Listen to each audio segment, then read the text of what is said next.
Minsan tayo mga tito, ang feedback natin sa mga ganitong tanong is, tinatanong pa ba yan? Like, come on, it's Corsair, di ba? Pero anyway, syempre maraming bago pa lang sa PC building, especially yung mga pamangkin natin, anak natin, mga bata, ganun, di ba? Ngayon lang sila nag-explore about brands, components, and curious about what are the right items to have. And it will always start with the brand. Like, magsisimula muna sa brand, then they will go to the models. What is the better model? What is the best one that I should have? And I will be creating a series talking about brands. Bakit i-consider mo tong brand na to? And what are the reasons or the strong points? And for me, I choose Corsair to be the first one. Bakit? It's the easiest one to do. Pinakamadali sa lahat. Kasi ang mga sasabihin ko lang dito is all about the history or kung paano na-built yung kanilang reputation over the years or even decades. Alright, so let's proceed with the first series of what are the reasons why you should consider this brand. For the first one, Corsair. Oops, wait lang. Siyempre, may mga items tayo dito. At the latter part of the video, I'll be unboxing. And if you're not interested with this, then you may just skip and proceed sa bandang gitna ng video. Pero I recommend that you also consider to watch this first before you will watch the unboxing. Because this unboxing will be also exciting dahil nga ang dami ko rin ipapasilip sa inyo ng mga new products that I'm so interested to have dahil it's also related with this topic. Dahil magbibuild tayo ng All Corsair. This video is brought to you by SCDKey, the best website that you may visit in terms of very affordable deals and best offer para sa application softwares, games, and yes, operating system. And there you are, you may check the Windows 10 Pro, and by using our promo code, ma-avail mo lang siya ng around $14.95 or 700 plus pesos. That's it mga kaibigan, check the description below. May mga links po tayo dyan to go directly sa kanilang website. Alright, so let's start with the first one. Alam nyo ba na ang Corsair, ang isa lang naman sa mga brand or maybe the first brand to bring AIO sa mainstream. Like, dati-rati, custom loops are there. Parang it's very niche, di ba? Parang yung mga enthusiast lang talaga pagdating sa PC ang into custom water cooling or water cooling. And then eventually, pinasikat ng Corsair ang liquid cooling na factory made. Na ikakabit mo na lang, may radiator na siya, may pump na siya. Hindi katulad dati that if you want to be in a water cooling setup, it needs to be customized by buying a separate pump, separate tubes, separate radiator. So, hiwa-hiwalay yung mga yon. Soft tubes pa nung araw. And syempre, some of the titos there may argue about it, pero I bet you will also agree with me na kumbaga sobrang laki na naging contribution talaga ng Corsair sa pagpapasikat ng liquid cooling system nung araw, like 10 years ago. Pero syempre, if you have your favorite brand na gusto nyo ring i-comment, then feel free to comment down below kung ano naman yung mga brand na una nyong nakilala na nag-introduce sa inyo ng AIO liquid cooling system. And then the second one is of course, eto medyo favorite ko to eh. Kaya pinarating ko itong casing na to. Corsair is the brand also who set the trend pagdating sa dual chamber.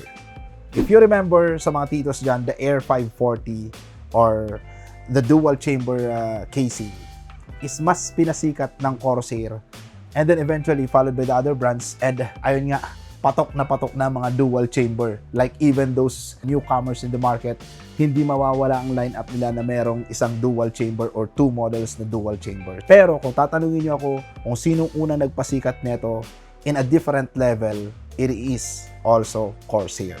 So, sobrang naaalala ko yun kasi that was back in the days, there are rig shows and then there's this Air 540. I remember that guy. He is a PC enthusiast also in La Union. He is Forrest. Ayun, pasensya na. Tropa natin yan, kaibigan natin yan. Sa kanya ko unang nakita yung actual mismo ng casing. So, sobrang agaw pansin siya noon kasi nga, syempre, lahat traditional yung setup, siya lang yung naka-dual chamber back then. And then the third one is, of course, without a doubt, almost all of the Corsair power supplies, hindi ka halos magkakamali alinman sa mga models na yun ang kukunin mo. Like, maybe yes, is this tier list na most likely mas napuposition sila sa lower rating. However, kung titinan natin in terms of durability, long lasting, alam ko, aware ako dun sa mga VS450 dati, pero if you will compare Corsair to other brands, bibihira nagkaka-issue ang power supply ng Corsair. And of course, nandyan si Johnny Guru. Am I right? Wala na kasi yung website niya eh. Minsan nakakalimutan ko na rin eh. Pero siya yung kumbaga, if not one of the most respected, sobrang respetado niya pagdating sa power supply reviews nung araw. And siya kumbaga yung benchmark. Siya yung behind din yata ng, if not mistaken, with the conversation, if I can recall it right, I have a conversation with some representative of Corsair. Siya yung boss nila sa power supply department. So, yes, that's the reason why Corsair power supplies are very good, and if there are enthusiasts out there who are building their rigs for around 200k, 300k, hindi mawawala si Corsair sa conversation. So kung sa CPU air cooling, hindi mawawala si Noctua, Corsair naman pagdating sa power supply. So here in the Philippines, sobrang sikat na. So kung may mga nagtatanong dyan minsan na okay ba ang Corsair na power supply, regardless of the model, basta Corsair, okay yan. Pero syempre, hindi pa rin pwedeng yun na lang yung basis natin. Syempre, we still need to look at the model, pero yun nga, kung tibay, and of course, most of their power supplies are at a very high rating pagdating sa mga PSU tier list. So, bibihira yung kumbaga basura na model pagdating sa Corsair. Ayun, alam ko maraming enthusiast dito, especially dito sa ating channel kasi nga naging hilig din natin ang mga mechanical keyboards. Pero alam nyo ba na nung araw na hindi pa masyadong nasa mainstream ang mechanical keyboard? Like, siguro yung mga enthusiast lang talaga ang aware about sa mga mechanical keyboards or what's the best mechanical keyboard that they should have. Or pagdating sa mga switches, ang nagdala po niyan sa masa is actually Corsair. Mas madaming PC builders, dealers, sales ang naging aware about mechanical keyboards, about switches because of Corsair. Naalala ko nung araw, parang okay, you may have other peripherals like Razer, SteelSeries, pagdating sa headset, pagdating sa mouse, Logitech, ganyan. Pero pagdating sa keyboard, you should always go for Corsair. Yan yung araw na kino-consider mo na, okay, let's go for the red switch, brown switch, blue switch.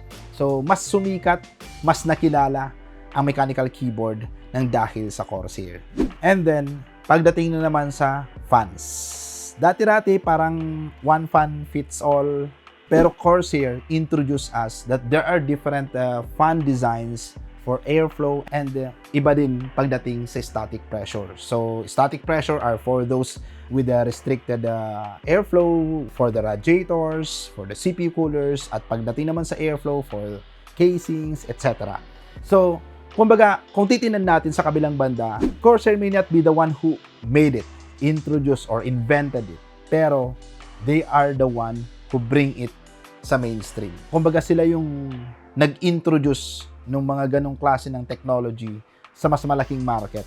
Kaya, kung usapang Corsair, sa mga nagtatanong dyan, okay ba ang Corsair? As a brand, sobrang okay. Sobrang dami nilang inintroduce. Sobrang malaki yung naging influence nila of how the IT industry works, especially pagdating sa PC building at the moment. Malaki po yung naging contribution ng brand na Corsair. Kaya ito nga, interesado ako na magkaroon ng PC build na Corsair dahil gusto ko ipakita sa inyo how does a Corsair ecosystem looks like. Kasi they have almost everything. Apart from the 5 na nasabi ko na, pagdating sa SSD, di ba? Nandyan si Kingston. Pero, isa sa mga go-to brand dati, Corsair. Here in the Philippines, di ba? We have the different brands of RAMs right now. Pero alam nyo ba na ang isa sa mga pinaka-go-to brands ng mga tito natin dati? Corsair. 10 years ago, 15 years ago, nung hindi pa masyadong marami ang mga competitors pagdating sa DRAM market, nandyan na yung Corsair. That's how reputable Corsair is. Ganyan siya kalaki. In terms of contribution, napaka-rich ng kanyang history pagdating sa PC building industry. Now, let's proceed. At tingnan naman natin kung ano yung mga pinagkukuha ko ngayon. Dahil gusto ko talagang gumawa ng isang PC build. Pero syempre, mahaba yung video, kaya we will be starting with unboxing. So, syempre, uunahin na natin ngayon dito yung ating unang box. So, actually, I was at Computex. Tapos, pinarating ko na nga itong mga to. And, I was talking with some Corsair representative nung isang araw, as I've shown you in one of my video. Pinakita ko sa inyong video na kinakausap ko nga sila na, uy, nagparating ako ng mga Corsair products ninyo to build a whole PC build ng Corsair. And eto, we have here Commander Pro. Okay, for the hub. And then, syempre, tulad na sabi ko kanina, hindi pwedeng hindi tayo magkaroon ng nagdidikit pa talaga yung magnet niya, sobrang lakas na. Magkaroon ng Corsair fans. Kasi dito talaga mas nakilala si Corsair nung araw. Isa sa mga dahilan kung bakit we go for Corsair, because yung static pressure fans, dati-rati kasi wala pang ganun-ganun eh. And if you want to have a very good fan na para sa yung radiator, para sa yung cooler, is of course, you must consider Corsair. If you have the money, if you have the budget, or if you want the best, go for Corsair back then. Alam ko maraming mapapataas ang kilay, most likely, pero kung tatanungin nyo yung mga tito nyo dyan, yung mga matatanda na pagdating sa PC building, they may agree with me, okay? And then, syempre, there's something new in the market, there's new trend, and hindi pwedeng mawala ang Corsair, kaya I consider to have their Xenon Edge. Gusto ko siya talagang itry, the LCD. Dadagdag natin sa ating casing. Apart from maging decoration siya, pero syempre, napaka-functional nito eh. Lalong-lalo na kung gusto mong i-monitor yung performance. So, magiging secondary display mo siya. Wow. Grabe. You will see more about this soon sa ating video, sa ating PC build video.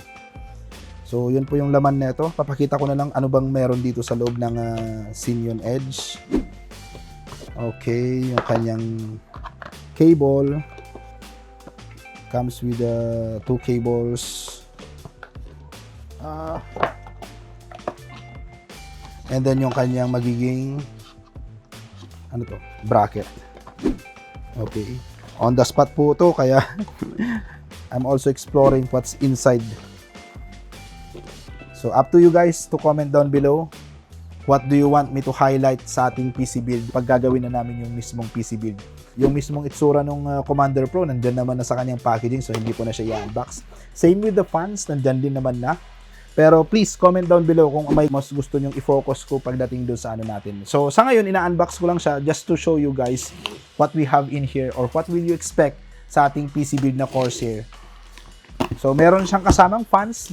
Ang hinihintay ko na lang dito kasi is yung RAM. Okay? And syempre, diba kakasabi ko lang kanina, power supply, dyan talaga sila very consistent. Hindi pwedeng walang power supply. And ang AIO. Okay. So, hindi pwedeng wala tayong AIO. IQ-Link Titan 360 RX LCD. So, usong-uso na ngayon yung LCD. Pero we'll be discussing more about this because this one, itong Corsair na AIO, is not anymore like other brands that they are outsourcing their pump from other OEM. As they claim, they are now having the flow drive cooling engine or the flow drive pump. Okay. So, yun po yung meron. So, if you've been subscribed sa aking channel, for sure nakita nyo na rin yung mga ibang videos natin talking about Asetek, about different pumps, about Corsair dati. Pero right now, there's something new in here. That's why I availed this AIO. And syempre, ano ba to? Triple chamber, di ba? Sila yung unang nag-introduce ng dual chamber. I mean, sila yung unang nagpasikat. Okay. Kasi, I don't want to say na sila yung unang nag-introduce. Tulad ng sabi ko, they might not be the brand na naka-invento or unang nag-introduce, pero sila yung nagpasikat. Well, they are the trendsetter. Yun yung masasabi ko lang about Corsair. Kasi, syempre, iwas tayo. Baka magkamali ako ng masabi, di ba? Wala kasi akong mahanap nito sa Pilipinas. Pero ito, meron sa Pilipinas eh. Available na sa mga retailers, distributors, itong mga power supplies, AIOs. Itong casing available na din, pero limited.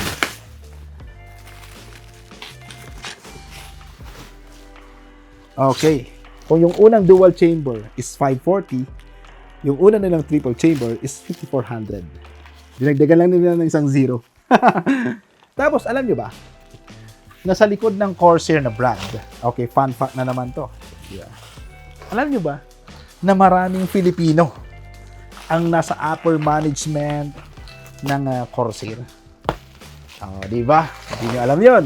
So, marami pong mga Pinoy, ibang mga department heads, ibang mga representative ng Corsair are full-blooded kababayan natin. So, I think yung office ng Corsair is, I don't know sa California, parang somewhere California. Tandana. Okay, baka may surprise dito na malalaglag. Wala. Yung casing yung nalaglag, no? Oh, yeah. So, eto ngayon, meron siyang box with all the dust filter and then yung accessories, screw, cable ties. Idagdag sila ng cable ties kasi baka high grade yung cable ties ng Corsair. Yes. Excited na tayo kung anong itsura ng ating Corsair casing na triple chamber. First time ko actually din makita. Kaya pare-parehas tayo may impress. Wala akong masasabi. Tititigan ko lang siya. Grabe. Wow. Whew.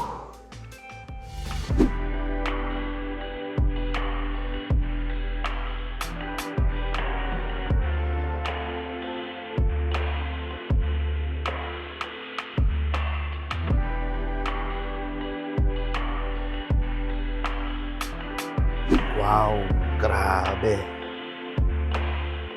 For sure, gagayahin ng mga ilang brands. Tapos dito sa kabila, open. Kaya pala may dust filter kanina. So medyo hindi ko magets eh.